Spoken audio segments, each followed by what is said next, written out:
Hey guys, welcome back to the channel. We are on day 2 of this cleanse and smoothie challenge, and so I just wanted to come on really quickly as promised to do my update for day 2. I'm so excited. So overall today was a really good day, so I'm going to talk to you a little bit about my day. I'm going to share with you what one of my prepping techniques for the smoothie looks like, and then I'm also going to share with you actually what I put in to today's smoothie, which was absolutely delicious, by the way.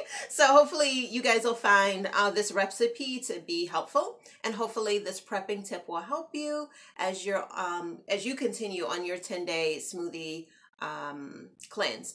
So as you guys know, just to do a recap in case some folks are new, I am doing a 90 days to lose challenge. And the challenge is designed to help me transition into becoming a pescatarian. And pescatarian is like a vegetarian, except for you do eat fish. So that's my overall goal. I do have weight loss goals, but I feel like that's just naturally going to happen along the way on this health and wellness journey. So to kick things off, I have started out by doing a combination of the 10-day smoothie cleanse and then a Daniel's fast. Daniel's fast is designed to help me toward the end transition to pescatarian, because on the Daniel's fast you primarily eat fruits, vegetables, legumes. You don't eat any refined sugar, no processed foods, and no meat. You can have nuts as well as the fruits, vegetables, legumes, tea, water, and juice. All right, so that's what I'm doing. Right now, we are in the first 10 days phase. At the end of this 10 days, we're going to start an exercise challenge that I'm going to tell you guys about probably toward the end of this week or early next week, which I'm really excited about. But yeah, so we're just going to jump into this video. So, and I am also doing I'm doing the purpose-driven life. So for me, this is a physical cleanse and, reset. But then also there's a spiritual component as well. Whenever I do a Daniel's fast, I do try to do the purpose-driven life or some other reading that will allow me to rejuvenate myself, spiritually as well, because I feel like those two go hand in hand. All right, so I'm going to start out with the prepping tip. So yesterday I talked with you guys about these little containers I like, because you can I just like doing this.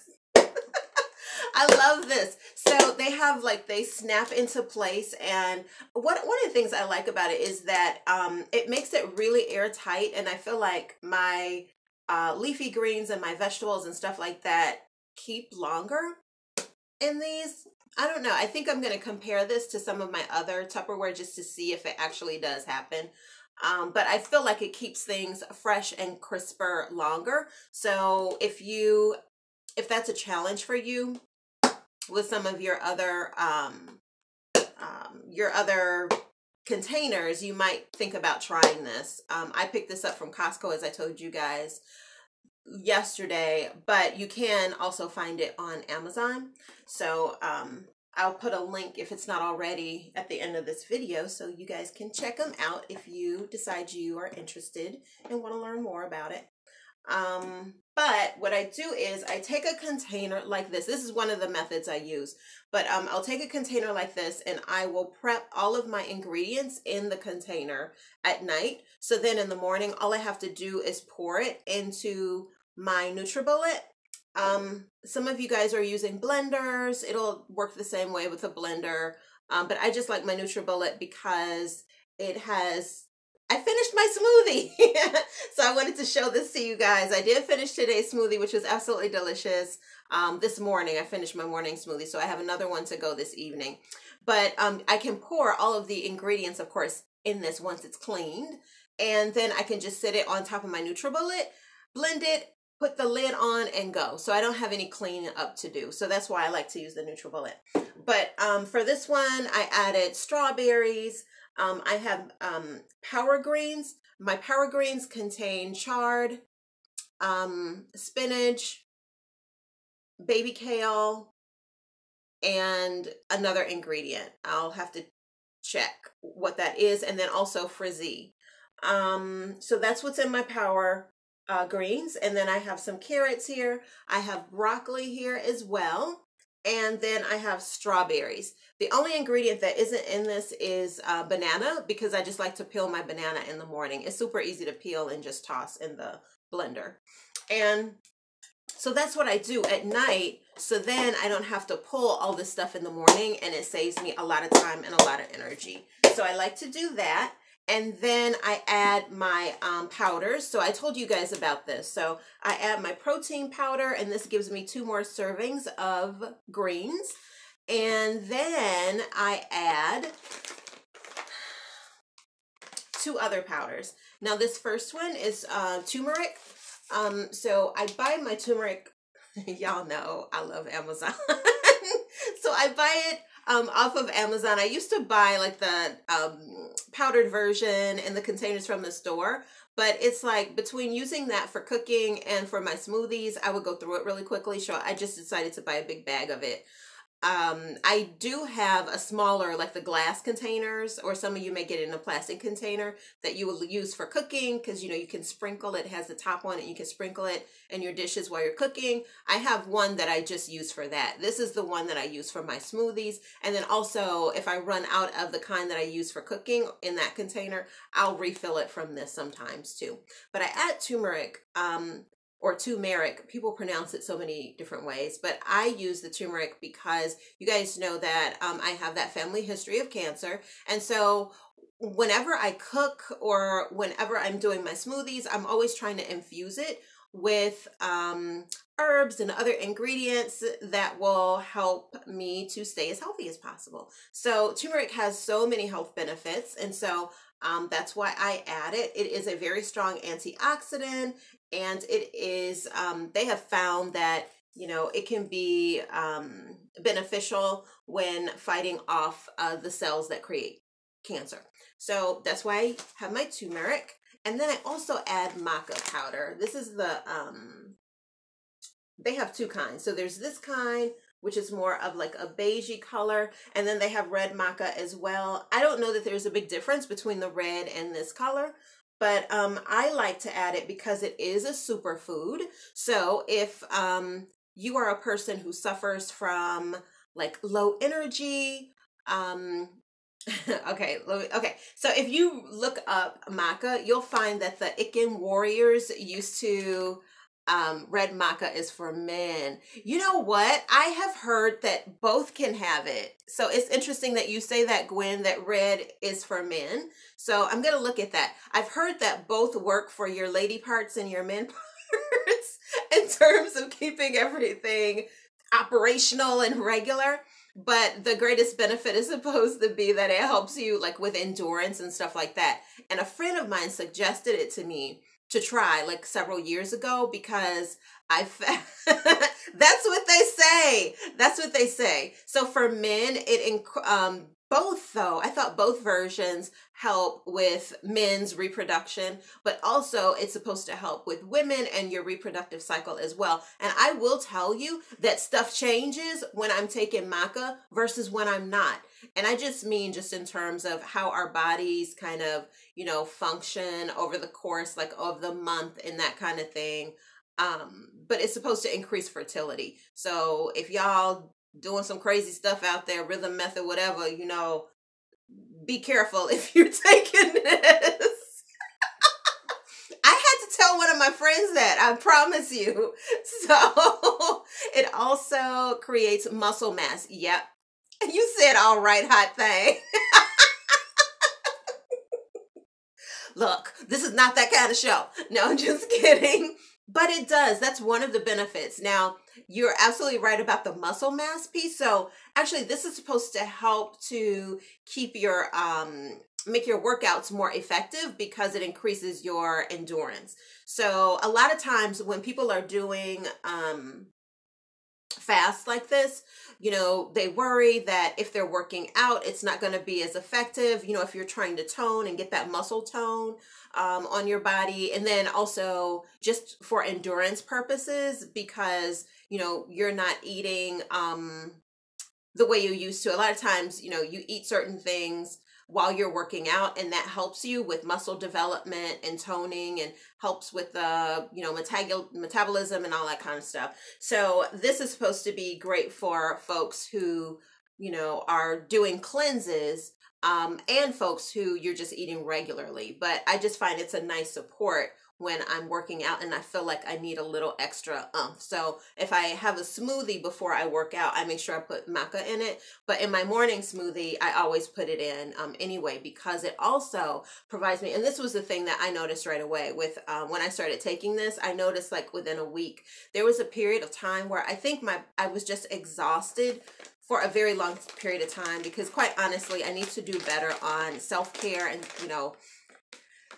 I just need to do better in that regard. And so I had gone through a period of time where I think physically and mentally I was just exhausted, and I had just like a fog. I felt like my mind was just in a fog, and I was always like really just kind of tired. And a friend of mine suggested trying the maca, and I have to tell you, within a week, it was less than a week. I want to say it was 2 days, but within a week, that fog went away, and I had, I was just, clearer. I had more energy. Overall, I felt better. B vitamin deficiency can cause the fog. Absolutely. Absolutely. And the thing was, I was taking like, a B complex vitamin, and I was taking a multivitamin, because I thought, well, maybe I'm not getting enough nutrients from the foods I eat, and maybe that has something to do with it. So definitely we're getting like some really great tips and sharing some really great tips about things that will, things that can help, supplements and vitamins that can help you kind of based on whatever, symptom you may be having. But for some reason, the multivitamin, the B complex did not help me. And I don't know what it is, about this that did, but it helped me. The fog went away, like I said, within a week. So I highly recommend trying this. Absolutely. And for all the hot mama, hot things Gwen was just talking about, for those reasons as well. Spice up your love life. Anyway, I just wanted to share with you guys that blend, because that's what I put in my smoothie today, and it was absolutely delicious. So I hope that this saves you time in the morning. Another method I use is I will put everything like in a plastic bag, and I'll use that instead of one of these containers as well. So you can kind of go back and forth and do what works for you. And then instead of water, I go back and forth. So sometimes I use water in my smoothies, and other times I use this coconut water. Bananas are fantastic frozen. Oh, here's the other thing. And holds the cold like ice, so you don't need as much. Absolutely. Do you guys know I don't put any ice in my smoothies? I use frozen vegetables, or frozen vegetables and frozen fruit. So like in here, I have frozen strawberries, and sometimes I use frozen pears or frozen blueberries. And the other ingredient I forgot to mention that I put in here is banana, or maybe I did mention that. I don't put the banana in until the morning, but I have seen people say that they slice their bananas and then they freeze them. And I think that's what I'm going to start doing, especially based on some of you guys' comments. But it's another way to, have that cold element to your smoothies. To me, it gives it more body when you use freeze them whole. Oh, freeze them whole. And then aren't they hard to slice then? Or should I cut them in quarters or something? I don't know. Give me the details on how I should prepare them, because I've never done that before. I just take, my banana, I peel it, and then I throw it in, in the smoothie container. I even freeze watermelon and use watermelon. Oh, okay. Watermelon sorbet. That's a good idea too. So you guys have some great ideas. Absolutely. Not the skin. Not the skin. It peels easily. Yeah, I don't use the peel either. I don't do that. But yeah, I love banana. And for me, banana is that fruit that helps to diminish any flavor that I don't necessarily like. For instance, broccoli doesn't have a strong flavor to me in smoothies, but you will taste it. And I'm not that big a fan of broccoli, so the banana mutes all that out, and then I get all the nutrients of banana. So sometimes if I'm not using banana, I'll use apple, and apple does that for me as well. The banana peel is good for the skin and the hair though. Also burns. Oh, I didn't know that. I've never used banana peel. So maybe I'll try that tomorrow, because I'm gonna, of course, make my smoothie in the morning. So like I said, sometimes I use regular water, and other times I'll use coconut water. Sometimes I'll even put a little bit of aloe vera juice in as well. So those are just some of the things I use to kind of mix things up and make my my liquid in my smoothies a little bit more beneficial. All right, so that is it. You guys, once this video goes live, please feel free to come back and share some of the suggestions around things that work really well for you. Right, rub the peel on your hair. Absolutely. Yeah, yeah. Gwen wants to be clear. Gwen wants to be clear that do not eat that banana peel. When I was little, do you know I bit a banana peel before? Oh my gosh, that is the most horrible taste in the world. You know how kids, you just do crazy stuff. That's what I did. Oh my goodness. No, don't do that. But I hope everybody knows that you wouldn't eat the banana peel. But yeah, try freezing your bananas or or watermelon or other things as well. In the summertime, it's really nice too. I almost use exclusively frozen items to kind of keep my smoothie cooler longer, and it just helps. It will be cold like hot ice. Okay. Thank you guys. We'll come back here and post some of your tips under the video in the comment section once this video goes live on the channel after the broadcast. I hope you will, because people don't get the benefit of the comments you leave. That's why I'm reading some of these, so at least they'll hear it in the video in case you aren't able to come back. But if you can, please do leave your favorite tips in the comment section below around some of the quick tips you have when it comes to making your smoothies, okay? Thank you guys. If you like this video, please don't hesitate to give a thumbs up too. And don't, hesitate to share. You guys always remind me that I should be saying that because I never say that in these videos. But please don't forget to give a thumbs up and share with someone who you think might be interested. Okay? All right. All right, so let's get to the purpose-driven life. So we are on day 2 of the purpose-driven life. Yesterday, we talked about it ain't about you. It never was. Y'all dramatic. But we worked on chapter 1, which was it's not about you. And our second chapter, day 2 of this journey, is called You Are Not an Accident. And I'm going to just read, because with these chapters, he has, the title of the chapter, and then he has like a biblical verse beneath it. And so it says, You are not an accident is the title of the chapter. And then the verse is, I am your creator. You were in my care before you were born. And that is Isaiah 44, 2a. And then there's a quote that says, God doesn't play dice. And that is by Albert Einstein. So the purpose of this chapter is really to focus on exactly that. You knowing that you are not an accident. You were not created by chance. And all of this, of course, is in alignment with connecting to God's purpose for our lives. So this was a really, really good chapter. And it ends with a poem that really kind of resonated. And I want to read, I'm not going to read the whole poem. I hope you get the book. And I will put a link to this book once this video goes live, or this live stream goes live, because I think you'll get a lot out of it. I'm not going to be talking about, in depth about these chapters or reading these chapters, only because this was his work. he put a lot of time and effort into creating this book, and I don't want to shortchange anyone. I want you to read it for yourself, because I do believe that, everyone will get something different out of,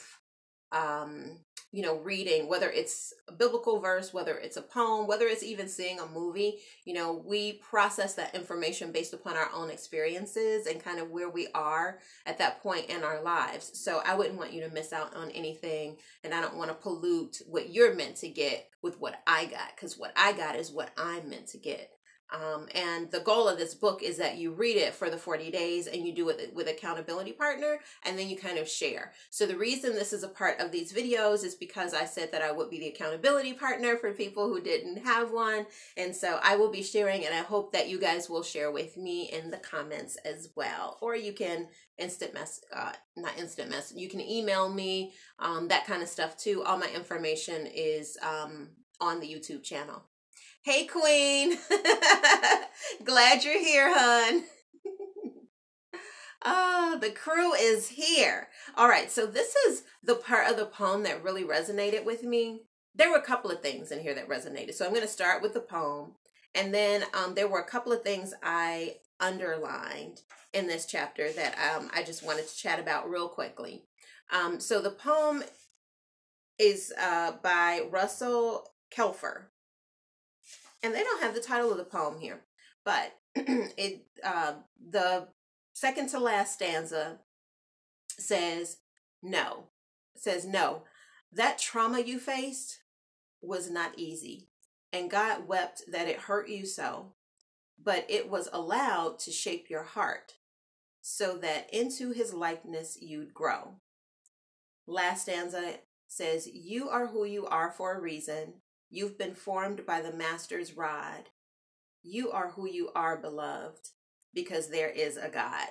So that is the poem. I thought that was so, I don't know, that resonated. When it talked about the trauma you faced, it wasn't easy, and God wept because it hurt you so, but he allowed you to experience that so that you grow in his likeness.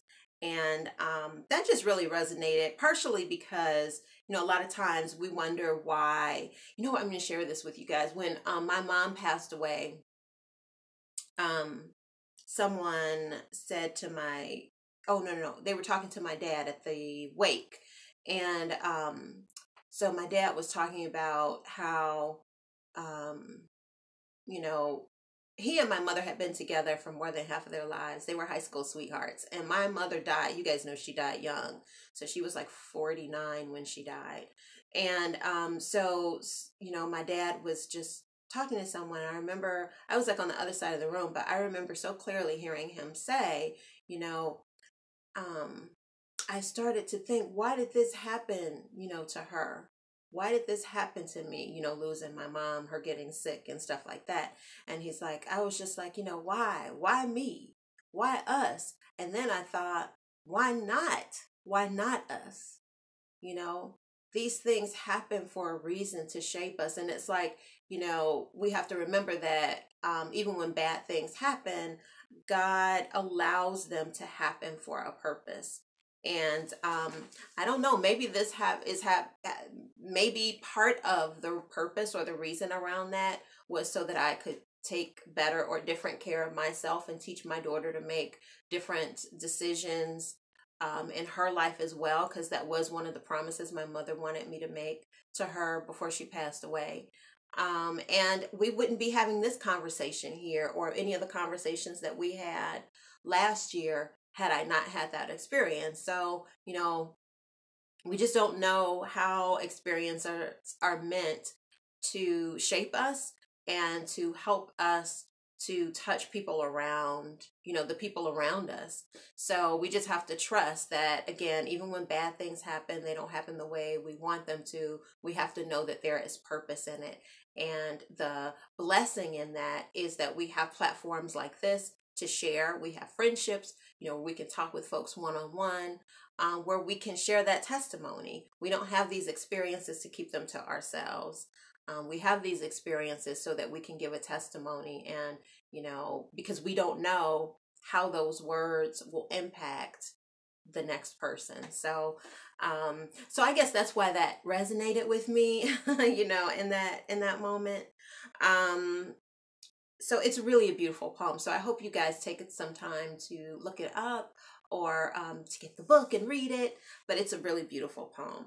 So one of the things that he said in this chapter that, again, really resonated with me, and it, of course, goes back to a personal experience, um, was he said, while there are illegitimate parents, there are no illegitimate children. So remember, this is all about you are not an accident. That's the point he's driving home with this particular